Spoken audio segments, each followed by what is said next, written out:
Hey, good morning, everyone. Good morning. I am now located in the holy city of Miron. I have a son that lives here, and then tomorrow night is going to be Lag BaOmer.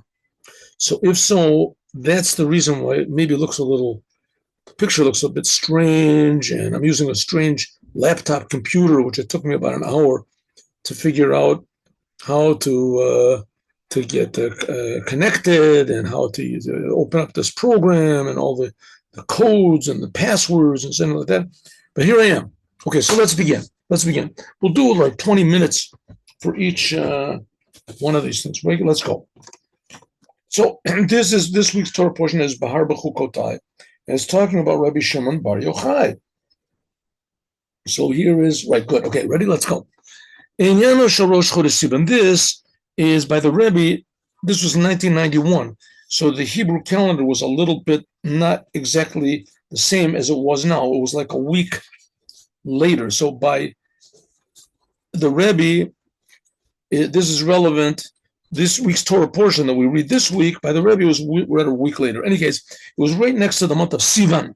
Now, the month of Sivan is the month when the Jewish people received the Torah.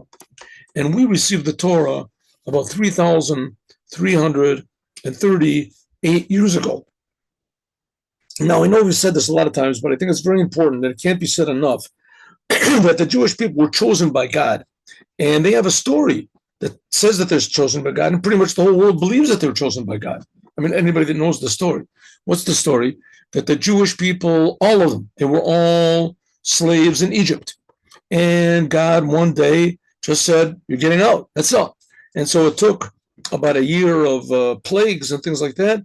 And the Jews suddenly got out of Egypt. They were all abject slaves. They had no sense of how do you say, freedom whatsoever or independence whatsoever. They were totally dependent. And they got out of Egypt and they were totally independent. That's it. They were out of Egypt. All the Jewish people. It says there were 600,000 males from the age of 20, it seems from the age of 20 to 60 or to 50. And he gives about 3 million people got out of Egypt, and they all went through the desert, and they received the Torah 50 days later. They had the holiday when they received the Torah, and that was Shavuot, the holiday of Shavuot. And the Jewish people all saw and heard God face to face. They saw God, the Jewish people. So this comes to tell you that the Jewish people must be special. I mean, it wasn't that just there was nobody around. God wanted to do he asked, stood on the corner, said, would like to receive the Torah. And everybody said no. And just 3 million people said, hey, we'll do it. Let's receive the Torah. So, okay, but you have to be in Egypt for 210 years and suffering. No problem. We'll do it, right? So either the Jewish people are the most gullible people in the world or the most foolish people in the world who would agree to go into slavery for 200 years, I mean, even for one day. And then what do you get? What's the reward? You get the Torah, which gives you all these laws that limit you and tell you things are forbidden, things that you could do before. All of a sudden you can't do now. You can't light a match on Shabbat. It's punishable by death. So who wouldn't want a thing like that? So the answer is that basically the Jews really didn't want it. They didn't want it. But essentially they did. Because every Jew has what's called two souls. They have what's called a natural soul, a normal soul, pretty much like everybody else. And then they have what's called a godly soul. The natural soul doesn't want to have anything to do with all this Torah and commandments and going out of Egypt and Jewish identity, all stuff. But the godly soul does. That's the essence of the godly soul. The godly soul wants to do what God wants. That's what the godly soul wants. And just like the regular normal soul, there's a lot of different levels of different people. People are more emotional, intellectual, and there's millions of different aspects of that. So it is also in the godly soul. The Jewish people have a godly soul. And when the godly soul is woken, just like the world. What's the world? The world is a world, but it's being kept alive and created God by God. So is the world physical, or is the world spiritual, or is the world godly? So the answer is yes. It's spiritual, it's physical, and it's godly, the whole world. Same thing, every single Jew. Every single Jew is a representative of God. Okay, so when God took the Jews out of Egypt, he chose the Jews personally, individually. Each and every Jew got out of Egypt, and that choice has never faded, and it has never gone away. Don't believe the people that say that God has left the Jews, and the Jews have left God, and so that it's not so. God made a brit, a covenant That's what the tablets are. It's called the Luchot HaBrit. They are the tablets of the covenant. The covenant means, what is it? It is there's a good word for it, unconditional. A Brit is an unconditional statement. God said unconditionally, you are my people. Unconditionally means exactly that. No matter what you do, no matter, you're going to make me mad, I know it. The temples are going to be destroyed, the Jews are going to be scattered, but you're always my people. And Moshiach is going to reveal, and that's what the Rebbe is trying to do. Wake up this. Okay, so let's do a little bit of this. Here we go. The whole idea of the first day of Sivan. We're going to do that next week. It's explained in the Torah, B'chodesh HaShlishi, in the third week, Bayom Hazeh, on this day, Ba'u Midbar Sinai, the Jewish people went into the desert of Sinai. Now, the first day of the month, they went into the desert of Sinai, and 6 days later, they received the Torah. The desert of Sinai, that's what it's called. It's connected to the giving of the Torah. Let's see, maybe does this have these things? 1 second. Wait. 1 minute. Get the pointer. My magic fire pointer. Here we go. The desert of Sinai, Sinai is the time when there's the place where the Jewish people receive the Torah. Like it says, Moshe Kibel Torah mi Sinai. Moses received the Torah from Sinai. Now, it doesn't say received the Torah from Mount Sinai. It says from Sinai. Midbar Sinai, that they went into the desert of Sinai. Kadosh Chazal, like the rabbis say, Nidman b'Midbar. Why was the Torah given in the desert? Why didn't God give it in the capital city of Egypt? God took over the whole Egypt. Given in Cairo or somewhere, Alexandria. Why not? Because God wanted the Torah to be in a place where it's hefker, it's ownerless. It's ownerless, means anyone who wants to come and claim a stake in the middle of the desert, you can do it. Who's going to do a thing like that? What do you get out of it? A stake in the desert as much as you want. What can you do in the desert? You can't do anything. There's no water. Maybe you want a few snakes or something with scorpions. Good suntan, get a good suntan. But except for that, there's nothing in the desert. There's no reason for any human being to be in the desert. It's a place where people don't go. And that's where God wanted to give the Torah. It's a place which is totally ownerless. That's why God gave the Torah in the desert, to show anyone who wants to receive it can receive it. If you lose your wallet in the desert, you can forget about it. Nobody's going to read. There's nobody there to return it. It's gone. And therefore, if anybody finds it, so then you can just keep it. Because if you lost it, it means that you've given up on it. The same thing as the Torah. The Torah is there for anybody to take. Anyone. And therefore, when the Jewish people went into Mount Sinai, anyone who wants to take it, but the thing is nobody wants to take it. Right? The non-Jews, they don't want the Torah. It's got all these restrictions, these crazy laws. Right? Who wants the Torah? The Jewish people, it says they also don't want the Torah, but God forced them, it says. He forced them to take the Torah. It says he held the mountain over their head. All right, we'll talk about that. On the first day of Sivan, this is the place. They came into the desert of Sinai, and they came into the first day of Sivan. That is, began the whole idea of the giving of the Torah. When did the Jewish people go into the desert? In other words, they became, so to speak, ownerless. The Jewish people became totally free. They got this Torah, which is also totally free. That was on the first day of Sivan. And 6 days later, they received the Torah. Now, you have to remember something over here, what we're talking about.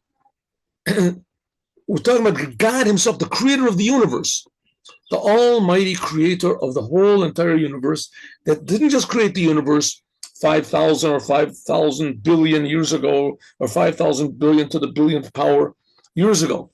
God creates it right now. God is creating everything, of the spiritual, the physical. He's creating everything right now. And God spoke to the Jewish people.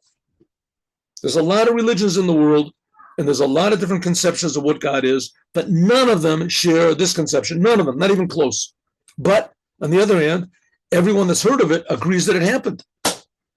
It happened, but the Jews lost it, and God, they got angry, and that's something. But it happened. What do you mean it happened? God, the creator of the universe, personally spoke to 3 million Jews. Huh? The other religions, they don't have a God that talks. And if he does talk, he talks to individual, spooky situations where the guy comes out from the desert and he says, I have just received the dispensation from the Lord. And he says, oh, the Lord, this is great. Wow, what's he like? I cannot explain it to you. Here, the Jewish people, everybody received it. Let's not, take it too far, because it didn't work. It didn't help. They all felt God. They all worshiped the golden calf. Okay. That comes to show us that the reason that God gave the Torah is that we should start working on ourselves. We can't depend on gifts all of our life. Everything we got was free gifts. We got out of Egypt. We got bread from heaven. We split the sea on Mount Sinai. Everything was free gifts. We got it. Now we got all the gifts. Now we have to work with it ourselves. We said we want more free gifts. Hey, what's this? It's already gone 3,000 years, no free gifts. Who needs it? Who needs it? So that's the whole purpose of the Torah, is that we should start realizing that God gave us all this so that we can work with it. These are tools. The Torah is tools that we can work with, and that's what the Rebbe is trying to get us to do, to work on ourselves. Okay, so everything that's written in the Torah is inside of us. Everything that's written in the Torah is also inside of us. So what is this idea? We went into the desert of Sinai. What it means we went out of Egypt. What does it mean we received the Torah? It's happening right now to us, and the Rebbe is trying to explain how. And therefore, when the Jewish people went into this desert of Sinai, which is a place which is fit for giving of the Torah, that's when it was ready. That began this idea of giving the Torah. Immediately after the first day of the month of Sivan, Moses began to work with the Jewish people to receive the Torah. Like it says in the Midrash, God said to Moses, here is the time that I am going to give the Jews the Torah. This is especially stressed in the reading of the Torah that we read this Shabbat. This Shabbat, like it's known that we always read this Torah of the Parsha Midbar Sinai before Matan Torah. Next week, this is going to be next week. Next week, we're going to read the Torah reading of next week is the beginning of the book of Numbers. The book of Numbers. The reason it's called Numbers is because in it God counts the Jewish people. But in Hebrew, it's not called Numbers. I mean, sometimes it is called Pekude, but that's not the popular name. The popular name of the coming month, which is the month when the Torah's the Torah portion, that we'll read next week, is right before the Torah is given. What we read is, it's called Bamidbar, in the desert. Those are the first words that the portion begins with. In other words, in popular Judaism, it's not called Numbers. It's called desert, Bamidbar, in the desert, Bamidbar. Therefore, the Torah portion that we read talks about the Jews going into the desert, because the Torah had to be given in the desert. It's a place where anyone who wants it can take it. The Torah. In other words, you can be a smart Jew, a stupid Jew, a good Jew, a bad Jew, a kind person, a cruel person. The Torah is for everybody. Because the whole idea of the giving of the Torah in the desert, this is the fitting place to give the Torah. Okay, let's do one more. Yesh L'Boer, we can explain this. What is this thing of the desert of Sinai? Connection to the giving of the Torah. Why did God have to give the Torah in the desert? Why? Midbar, a desert, is a place which is ownerless. Ownerless. You want to go in the desert, take sand, as much sand as you want, take it. There is no ownership. Lo balut sheyachid, not of an individual person, not even of the masses, like a shuta rabbin, like a public place. There it says that everybody owns it. Listen, I don't know nowadays if it's the same thing, because the lands are pretty jealous. If you go into the Sahara Desert and you lay claim to it, it could be that somebody in Saudi Arabia or whatever it is will come and say you can't do that. But that's only a political thing. Why can't you make? Let's say you go into the Arabian desert. What is it? The desert, or the whatever the desert, the Midbar Sinai desert. Why can't you take ownership? Because they're afraid. Maybe you'll build a rocket, something over there. Maybe you'll do something. But so what does the country do with it? What do you do? There's nothing. They don't do nothing with it. They leave it as a desert. They leave it as a desert. It's not right? Rare do you take a desert and make it into a fertile place. Usually most countries take deserts and they just leave it as a desert. Israel was an exception. Israel was pretty much a desert, even though in Israel there's also a big desert. They don't do anything with it. Okay. Because there is no ownership in the desert, therefore anyone who wants to come can take it. At first glance, this is not fitting for the giving of the Torah. The giving of the Torah was not hefker. It wasn't anyone who wants to take it. The giving of the Torah was only for the Jews. Why give the Torah in the desert? Give the Torah in Tel Aviv or in Jerusalem or some holy place. Why in the desert? Because anyone who wants to come and take it can take it. So God didn't give it just to the Jews. He gave it just in general, right? No. The Torah is only for the Jews. The Torah is holy. The Jews are holy. Only for this. And why did he give it in the desert? Desert isn't holy. The Torah was given to the Jewish people. Why did he give it into a desert? Not in a way that God just said, okay, I'm throwing it away. I'm just throwing the Torah away. It's not that God stopped being the owner of the Torah. And Hifkiru, he said, anyone wants to take it, it's not mine anymore. That's not so. The Torah did not become a thing that has no ownership, that anyone who wants to can come and take it. But rather, God gave to us the Torah. God gave the Torah only to the Jews. Namely, that the Torah is the property of the Jewish people. 10 Commandments. 10 Commandments were not given to all mankind. 10 Commandments were only given to the Jews. Then all mankind does have what's called 7 Noahide commandments, but those 7 Noahide commandments are only because they're found in the Torah that God gave to Moses, to the Jews. If so, the Torah is not ownerless. Why did God give it in a desert where things in the desert show that nobody has an owner? The Torah automatically belongs to the Jews, whether they want it or not. Each and every Jew, from the highest to the smallest, even just a little baby, that because the fact that he's part of the Jewish people, Kilat Yaakov, Haru Yorish, he inherits the Torah. Kol Torah Kula, the whole thing. Like it says, Moshe, God commanded to Moses the Torah. The Torah was commanded by Moses, and it is an inheritance to all of the Jewish people. According to this, so now we have to understand what's the reason that the Torah was given to all the Jewish people on Rosh Chodesh Sivan, the first day of Sivan, when they went into a desert. That stresses that God gave the Torah to the Jews when they went into the desert, a place which is ownerless, and not a place where the Jewish people own it. That doesn't show on the ownership of the Jewish people. Like the Torah is given to the Jews. Torah was given to the Jews. So give it in a Jewish place. What are you giving in a desert for? So no, a desert is a place that's ownerless. But you just finished saying that the Torah belongs to the Jewish people. Something over here doesn't make any sense. And that's what the Rebbe is going to try to make sense of. Let's do one more, a little bit more.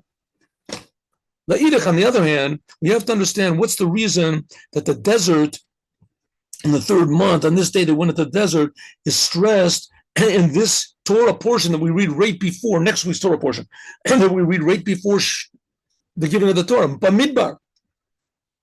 Bamidbar means in the desert. Even the Torah portion is called in the desert.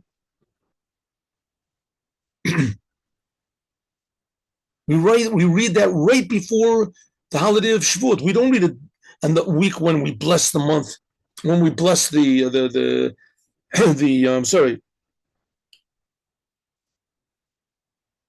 Lova Parshat Shekurim, but Parshat that we bless the month. Here by the Rebbe, the month was blessed on Bahar B'chukotai. That's this. Was that right? 1 second. Maybe I'm making a little bit of a mistake over here. Give me 1 second. I've sort of gotten confused a little bit. Here we go. This is no, it's not. It's not. The read. Yeah. Okay, good. Shabbat Mavorach is going to be next week. Good. Okay. By us, the last Shabbat of this month, we read Bamidbar. We read Bamidbar. By the Rebbe, it wasn't that way. By the Rebbe, the last Shabbat of the month was on Bahar B'chukotai. Nevertheless, the question is still a question. What's this big stress? Why are we stressing so much? The desert. The desert. The next week's Torah portion is called In the Desert, and the Torah was given in a desert. And that's the whole, it's so important because the desert is ownerless, says the Rebbe, but why give the Torah in an ownerless place? The Torah belongs to the Jews. So here we go, let's go. The reason that we read Bamidbar before Sukkot, before Shavuot, before the holiday of giving of the Torah, is not because it has a connection to the giving of Bamidbar Sinai, that the going into the mountains, desert of Sinai, has a connection to the giving of the Torah, but the reason that we read Parshas Bamidbar is because Ezra, who was Ezra? Ezra was the one who came with the Jews from Babylon, and he was involved in the beginning of the second temple, of building the second temple. Ezra, it says that Ezra had the same level as like Moses. The Torah could have given by Ezra. So it says Ezra came up with the Jews from Babylon. Things became a little bit confused. When the Jews were in Babylon, so they were very heavily under the influence of the Babylonians, and they started to be lax in Torah observance. And the Jews that were left in Israel, a lot of them even intermarried with the non-Jewish women. So things were very confused. Ezra came back and he fixed up for the Jewish people that they should read the curses of the Torah before Atzeret, but not immediately before Atzeret. We read Bamidbar before Atzeret in order not to have the curses of Bechukotai to Atzeret. Okay, what's going on over here? In this week's Torah portion, there's two readings, Bahar and Bechukotai. In Bechukotai, it is listed, there's listed 49 curses that are waiting for the Jewish people if they don't do what God says. 49 curses. Huh? It's pretty bad. And we read this right before, and they're terrible curses. Look in the English, you'll see. God, terrible curses. And we read these curses right before the giving of the Torah, right before Shavuot, when we get the Torah. So Ezra said, that's not nice. You can't read the curses right before you get the Torah. The curses are telling you, if you don't do what it says in the Torah, you're going to get these curses. So it comes out that the Torah is like, maybe it's better we shouldn't get it. You won't get all these curses. You can do whatever you want to. So Ezra said, we'll have the curses 2 weeks before the giving of the Torah. There'll be the curses. That's this week's Torah portion. And then we'll read Bamidbar. And then we'll have the holiday of Shavuot, so that it won't be right next to this curses, which are in this Torah portion, won't be right next to the giving of the Torah.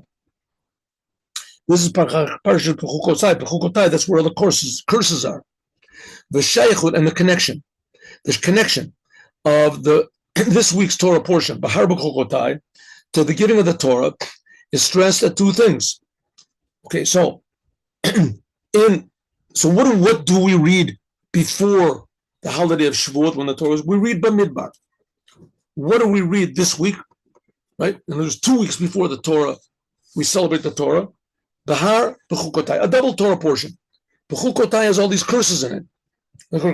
Okay, but let's just take a step back. The word Bechukotai means, it's a Bahar Bechukotai, 2 portions. Bahar is talking about the mountain that God gave the Torah on. And Bechukotai is talking about being carved out. Chukah means to carve out. Like the letters that were given in the 10 Commandments, they weren't written on the stone. They were carved into the stone. So to speak, there weren't any letters. They just took away the stone, so the stone itself formed the letters. Okay, that's called chakik. It's called carved out. This hints at letters which are carved out in the tablets. Bechukotai. This includes the whole entire Torah. The 10 Commandments, that includes all of the Torah. It's hinted at every letter of the 10 Commandments. It says there's 620 letters in the 10 Commandments. And each letter stands for another commandment. 613 commandments of the Torah and 7 commandments of the rabbis. That's the written Torah and the oral Torah. Even it says what a expert pupil will learn in another 100 years, another 1,000 years, another 3,000 years, what the Torah was given 3,300 years ago. So it says in the Torah, it was contained the Torah with all the explanations. All the explanations are there. Well, but Tochen and Parsha, also, what's it talking about in the beginning? It says that God spoke to Moses on Mount Sinai. And when God, what's the first thing God said over there? He told Moses about the commandment of the 7th year, Shemitah. The Shemitah. All the rabbis say, what's the connection between the 7th year to the giving of the Torah? It says God spoke to Moses all the laws on Mount Sinai, and what did he say? 6 years you should work, on the 7th year you rest. What's the connection to the Mount Sinai? All the commandments were given on Sinai. What does it say? God spoke to Moses. That's how this Torah Bahar starts off. God spoke to Moses on Mount Sinai, and he said, 6 years you should work, the 7th year you rest.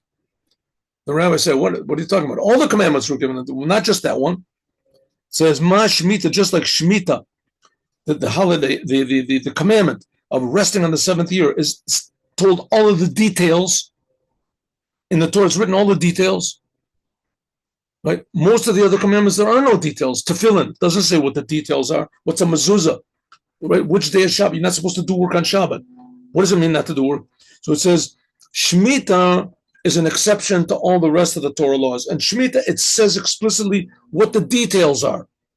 Says the Rebbe, that gives us a hint that just like Shemitah was given all the details, also all the laws of the Torah, all the 613 laws in the Torah, when God gave it to Moses, he gave them all the details as well. And also at the end, these are the commands that God commanded to the Jewish people on Mount Sinai. Okay, so now we have to understand, we have all these questions. Question number 1, what is so important about the desert? What is so important about the tell us that the Torah was given in the desert? And why was it given in the desert? What does a desert have to do with giving of the Torah? A desert is a place where everything in it is ownerless, and the Torah belongs to the Jews. Question number 1. Question number 2, why all these curses? Why do you have to have all these curses in Bechukotai? And what separates between the curses and the giving of the Torah? Parshas Bamidbar, again stressing the thing of the desert. What's the desert so important to giving the Torah? And it separates between the curses. Also, the final question the Rebbe asks, in the first of the double portions we read, it says that God gave the Torah on Mount Sinai, and he said, 6 years you should work, and then the 7th day you should rest. That's all he said. It says, no, it's coming to tell us that just like that commandment of Shemitah was given with all of its details, you can look in the Torah, see all the details, all of the 613 commandments were given all the details. Okay, we have to understand, why is it that from it we bless the month of Sivan? They came into the desert, into Mount Sinai. Why? Why isn't it talk about Midbar, the desert? Only in this week's Torah portion we read, Bahar B'chukotai, it says God gave the commandments on Mount Sinai, and it doesn't mention anything about the desert. I thought the desert was supposed to be so essential and so important, which we don't know why it is, but it seems to be. There's a whole Torah portion called about it, the desert. Why this week's Torah portion doesn't mention that the Torah was given in the desert? It just says the Mount Sinai. Why? So all these questions will be answered and much more, God willing, tomorrow. I hope I'll find time, but tomorrow, God willing. Good.